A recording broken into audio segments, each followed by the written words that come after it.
दिखाई बेशक किसी को न दे पर शामिल जरूर होता है। दिखाई बेशक किसी को न दे पर शामिल जरूर होता है। हर खुदकुशी करने वाले के पीछे कोई ना कोई कातिल जरूर होता है। क्या आप जानते हैं कि भारत में हर दिन सैकड़ों लोग खुदकुशी कर रहे हैं और उनकी बड़ी संख्या उन पुरुषों की है जो शादीशुदा हैं, जिनके बच्चे हैं, जिनके माता पिता हैं, जिनके कंधों पर पूरे परिवार की जिम्मेदारी है। सोचिए, जो व्यक्ति सबको संभालने की कोशिश कर रहा था, आखिर उसे कौन संभाल रहा था? जो अपने परिवार की खुशियों के लिए दिन रात मेहनत कर रहा था, आखिर उसके दर्द को किसने सुना? एनसीआरबी की रिपोर्ट ने एक ऐसी सच्चाई सामने रखी जो सिर्फ चौंकाती नहीं बल्कि पूरे समाज को आईना दिखाती है। आखिर क्यों बढ़ रही है भारत में विवाहित पुरुषों की आत्महत्याएं? क्या इसकी वजह सिर्फ पारिवारिक कलह है? क्या आर्थिक दबाव पुरुषों को तोड़ रहा है? या फिर हमारा समाज पुरुष को इतना अकेला छोड़ चुका है कि वह अपने दर्द को कह भी नहीं पाते? आज की ये रिपोर्ट सिर्फ आंकड़ों की कहानी नहीं है, ये उन अनकहे आंसुओं की कहानी है जो अक्सर किसी को दिखाई नहीं देते। वीडियो को आखिर तक जरूर देखिए, क्योंकि इस रिपोर्ट में छिपी सच्चाई शायद आपके घर, आपके परिवार या आपके किसी अपने से भी जुड़ी हो सकती है।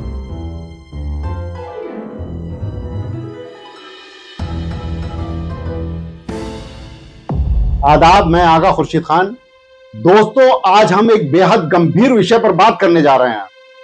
भारत में बढ़ती विवाहित पुरुषों की आत्महत्या। यह केवल एक आंकड़ा नहीं है, यह हजारों परिवारों के उजड़ने की कहानी है। ये उन बच्चों की कहानी है जो अपने पिता को खो देते हैं। ये उन माता पिता की कहानी है जिनके बुढ़ापे का सहारा छिन जाता है।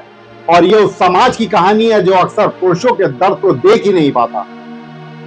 एनसीआरबी यानी नेशनल क्राइम रिपोर्ट्स ब्यूरो की 2024 की रिपोर्ट के अनुसार भारत में वर्ष 2024 के दौरान 1,70,746 लोगों ने आत्महत्या की। यह संख्या इतनी बड़ी है कि औसतन हर दिन लगभग 467 लोग अपनी जान दे रहे थे, यानी लगभग हर 3 मिनट में एक आत्महत्या। इन आंकड़ों का सबसे चिंताजनक पहलू यह है कि आत्महत्या करने वालों में लगभग 67.5% लोग विवाहित थे। रिपोर्ट यह भी बताती है कि आत्महत्या के मामलों में पुरुषों की संख्या महिलाओं की तुलना में कई गुना अधिक है। लेकिन सवाल है, आखिर ऐसा क्यों हो रहा है? क्या शादी पुरुषों के लिए बोझ बन रही है?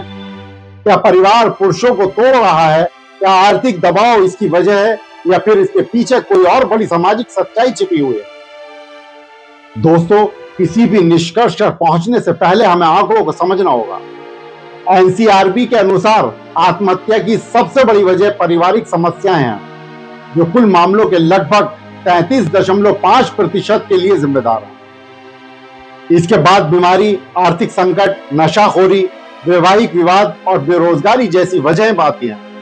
लेकिन यह एक बहुत महत्वपूर्ण बात है, जब रिपोर्ट पारिवारिक समस्याएं कहती है तो इसका मतलब सिर्फ पति पत्नी के बीच झगड़ा नहीं होता। इसमें माता पिता के साथ तनाव, भाई बहनों के विवाद, रिश्तेदारों का दबाव, आर्थिक जिम्मेदारियां, सामाजिक अपेक्षाएं और पारिवारिक संघर्ष की कई अन्य स्थितियां शामिल होती हैं। लेकिन दुर्भाग्य से सोशल मीडिया पर अक्सर इन आंकड़ों को आधा अधूरा दिखाकर पूरा दोष किसी एक पर डाल दिया जाता है, जबकि सच्चाई इससे कहीं ज्यादा जटिल है। आइए पिछले कुछ वर्षों का रुझान भी समझते हैं। 2022 में भारत में लगभग 1,71,000 आत्महत्याएं दर्ज हुई।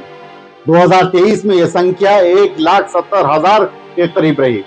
2024 में भी यह संख्या 1,70,000 से अधिक रही। यानी आत्महत्याओं की समस्या लगातार बेहद गंभीर बनी हुई है और इसमें कोई बड़ा सुधार दिखाई नहीं देता। लेकिन एक और आंकड़ा ध्यान देने योग्य है। 2024 में दैनिक मजदूरी करने वाले लोगों ने आत्महत्या के कुल मामलों में सबसे बड़ा हिस्सा दर्ज किया। 52,910 दैनिक मजदूरों ने आत्महत्या की, जो कुल मामलों का लगभग 31% है। यह हमें बताता है कि आर्थिक दबाव इस संकट का एक बड़ा कारण है। अब जरा एक आम भारतीय विवाहित पुरुष की जिंदगी को समझिए।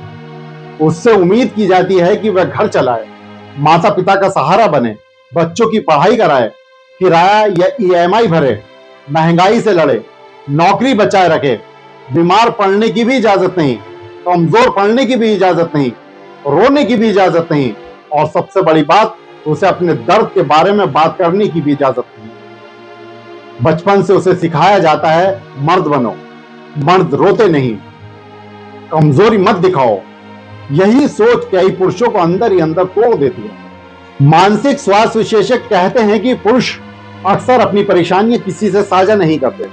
वे अवसाद में चले जाते हैं, तनाव बढ़ता जाता है, लेकिन बाहर से सब सामान्य दिखाने की कोशिश करते रहते हैं। और जब मदद मांगनी चाहिए तब भी चुप रहते हैं। यही चुप्पी सबसे खतरनाक साबित होती है। दोस्तों, यह भी समझना जरूरी है कि हर आत्महत्या के पीछे एक ही कारण नहीं होता। कई मामलों में आर्थिक संकट होता है, कई मामलों में नौकरी का तनाव होता है, कई मामलों में बीमारी होती है, कई मामलों में रिश्तों का टूटना होता है, कई मामलों में कानूनी लड़ाइयां होती हैं और कई मामलों में इन सब का मिला जुला असर होता है। इसलिए किसी एक व्यक्ति, किसी एक लिंग या किसी एक रिश्ते को जिम्मेदार ठहराना न केवल गलत है बल्कि समस्या को समझने में भी बाधा बनता है। आज जरूरत दोष देने की नहीं है, जरूरत समाधान खोजने की है। हमें ऐसा समाज बनाना होगा जहां पुरुष भी खुलकर कह सकें, मैं परेशान हूं, मुझे मदद चाहिए, मैं मानसिक तनाव से गुजर रहा हूं। और जब कोई पुरुष ऐसा कहे तो उसका मजाक ना उड़ाया जाए, उसे कमजोर ना कहा जाए, बल्कि उसकी बात सुनी जाए। क्योंकि मानसिक स्वास्थ्य सिर्फ महिलाओं का मुद्दा नहीं है, यह पुरुषों का भी मुद्दा है, यह पूरे समाज का मुद्दा है। अगर आपके घर में, आपके दोस्त में, आपके भाई में, आपके पिता में या आपके पति में अचानक व्यवहार में बदलाव दिखाई दे, अगर वह लोगों से दूरी बनाने लगे, अगर वह हमेशा निराश दिखाई दे, अगर वह बार बार जिंदगी से हारने जैसी बातें करे, तो इन संकेतों को नजरअंदाज मत कीजिए। एक बातचीत, एक फोन कॉल, एक गले लगाना, एक दोस्ताना सहारा और समय पर की गई काउंसलिंग किसी की जिंदगी बचा सकती है। याद रखिए, पुरुष भी इंसान हैं, उन्हें भी दर्द होता है, उन्हें भी डर लगता है, उन्हें भी टूटन महसूस होती है और उन्हें भी सहारे की बहुत जरूरत होती है। दोस्तों, आज इस वीडियो को खत्म करने से पहले मैं आपसे सिर्फ एक बात कहना चाहता हूं। हो सकता है आपके घर में, आपके मोहल्ले में, आपके ऑफिस में या आपके अपने परिवार में कोई ऐसा व्यक्ति हो जो हर दिन मुस्कुराता दिखाई देता हो, लेकिन अंदर से पूरी तरह टूट चुका हो। हो सकता है वह अपने बच्चों के सामने हंसता हो, माता पिता को तसल्ली देता हो, दोस्तों के बीच मजाक करता हो, लेकिन रात को अकेले में उसकी आंखें नम हो जाती हैं। याद रखिए, हर वो इंसान जो चुप है, जरूरी नहीं कि वह मजबूत है। कई बार चुप रहने वाले लोग सबसे ज्यादा दर्द में होते हैं। अगर आपके जीवन में कोई ऐसा व्यक्ति है जो परेशान दिख रहा हो, तो उसके पास बैठिए, उसे सलाह देने से पहले उसकी बात सुनिए, उसे जज करने से पहले उसे समझाने की कोशिश कीजिए। क्योंकि कई बार लोगों को समाधान नहीं, सिर्फ किसी अपने का साथ चाहिए होता है। और अगर आप भी किसी दर्द, तनाव या अवसाद से गुजर रहे हैं, तो कृपया हार मत मानिए। ये बुरा वक्त है, आपकी पूरी जिंदगी नहीं। आज जो समस्या पहाड़ जैसी लग रही है, हो सकता है कुछ महीने बाद वह सिर्फ एक याद बनकर रह जाए। लेकिन अगर आपने खुद को खो दिया, तो आपके जाने के बाद सिर्फ एक व्यक्ति नहीं जाएगा, एक बेटा जाएगा, एक पिता जाएगा, एक पति जाएगा, एक दोस्त जाएगा और कई लोगों की दुनिया हमेशा के लिए उजड़ जाएगी। इसलिए बोलिए, मदद मांगिए, रोना आए तो खूब रोइए, दिल का बोझ किसी अपने से साझा कीजिए। क्योंकि मजबूत वही नहीं होता जो डर छिपा ले, मजबूत वह भी होता है जो जरूरत पड़ने पर मदद मांगे।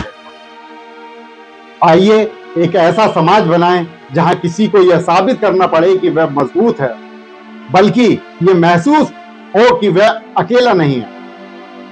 क्योंकि जिंदगी सचमुच बहुत खूबसूरत है और हर इंसान, हर रिश्ता, हर सांस अनमोल है।